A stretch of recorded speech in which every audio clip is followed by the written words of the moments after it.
Bonjour à tous, ravi de vous retrouver sur France 24. Bienvenue dans cette nouvelle édition. Une nouvelle guerre va-t-elle éclater dans le Haut-Karabakh? L'opération militaire déclenchée par Bakou dans l'enclave sécessionniste a déjà fait hier au moins 27 morts, dont 2 civils et plus de 200 blessés.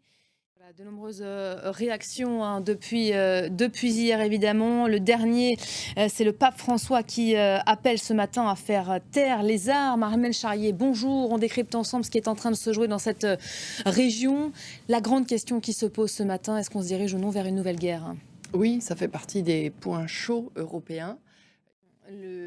La Russie qui réagit d'ailleurs à ce propos à l'instant.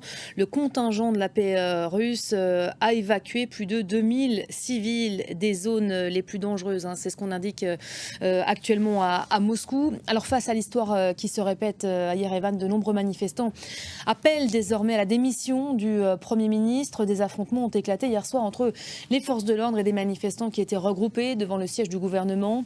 Le récit tout de suite de Jade Leva. Voilà, Armel, je parlais il y a quelques instants de la réaction des Russes ce matin. Moscou qui joue un jeu trouble finalement ces dernières heures. Le Kremlin, on l'a appris hier, a été prévenu avant le début de l'opération de ce qui allait se passer. Oui, alors le Kremlin a rajouté qu'il avait été prévenu quelques minutes avant l'opération.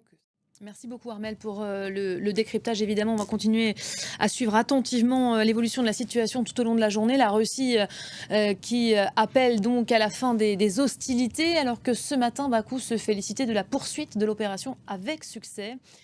3 ans après une guerre qui avait débouché sur une déroute militaire de l'Arménie, la reprise du conflit s'est invitée hier en marge de l'Assemblée générale des Nations unies. La France réclamant une réunion d'urgence du Conseil de sécurité pour prendre acte d'une offensive qu'elle qualifie d'illégale et d'injustifiable. Ce même conseil devant lequel Volodymyr Zelensky prendra la parole aujourd'hui pour la première fois depuis le début de la guerre en Ukraine. Le président ukrainien va s'exprimer devant les pays membres et fera donc face à la Russie. Moscou devant être représenté par son chef de la diplomatie, Sergueï Lavrov. C'est l'une des séquences attendues cette semaine, après celle hier devant la 78e Assemblée générale des Nations unies où Zelensky a pris la parole. En pleine manifestation contre la réforme des retraites, sa visite avait été reportée en mars dernier. La France est désormais prête à accueillir Charles III. Voilà pour l'essentiel de l'actualité. Merci de nous avoir suivis. Vous restez à nos côtés. L'info revient dans quelques instants sur France 24.